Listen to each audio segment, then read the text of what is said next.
Hi, my name is Peter Bartel. I work on the career team here at Southern New Hampshire University. Today we're here with Robert Testerman.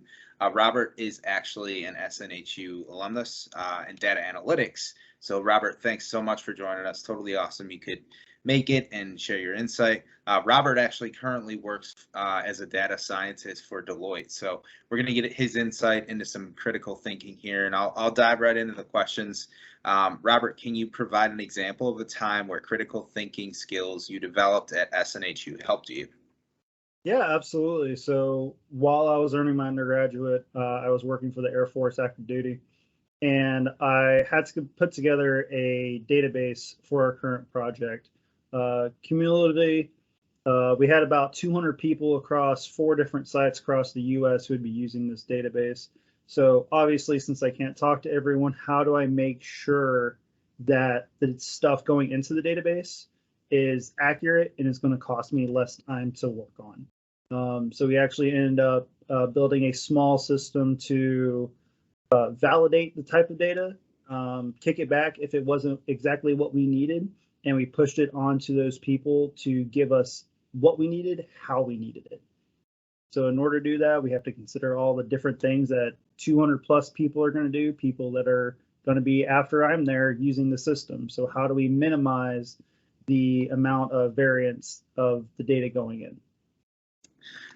Definitely a lot of parts to that. Sounds pretty in depth for the thinking portion. You can't just kind of get up and do it. You really got to think through it. So, whiteboards, lots of whiteboards. Yeah. How long do you think it took you to kind of iron it out and get what you needed? Well, funny enough, that was actually my first big project.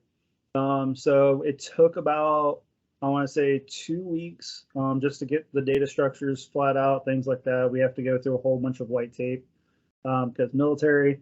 And then after that, it took us about a month of me just programming to get it validated with the government and things like that to actually be accessible to everyone across probably 3 continents.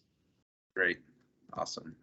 And the next question is, what advice would you give SNHU students wondering how they should market their critical thinking skills to employers?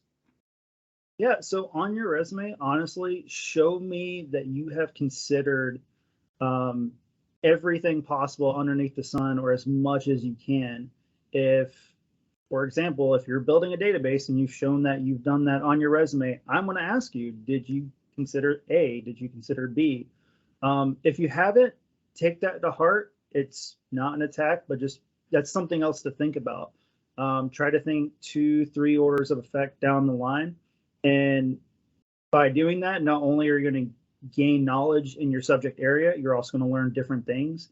And you're going to make your team happy, your boss happy, because you don't have to work as hard because you've already thought of everything. So it's important. And correct me if I'm wrong, but it's like, even if it's a school project, right? It still counts as experience, right? Paid or unpaid. Yeah, absolutely. Take your school project, take it on to the next level. When I give interviewing advice to seniors coming out, everyone's done school projects. Take that school project, do a little bit more, take it to the next level. Great. Thanks so much, Robert. We really appreciate it. Anything you wanted to say in conclusion before we wrap up? I think we're good. Honestly, the only big thing is with your resume, add as many numbers as possible. People don't know the effect of you talking to different groups, but if you talk to 400 people plus, they're going to want to know that. Yeah, absolutely. For sure. That would speak volumes. Thanks so much. All right, take it easy.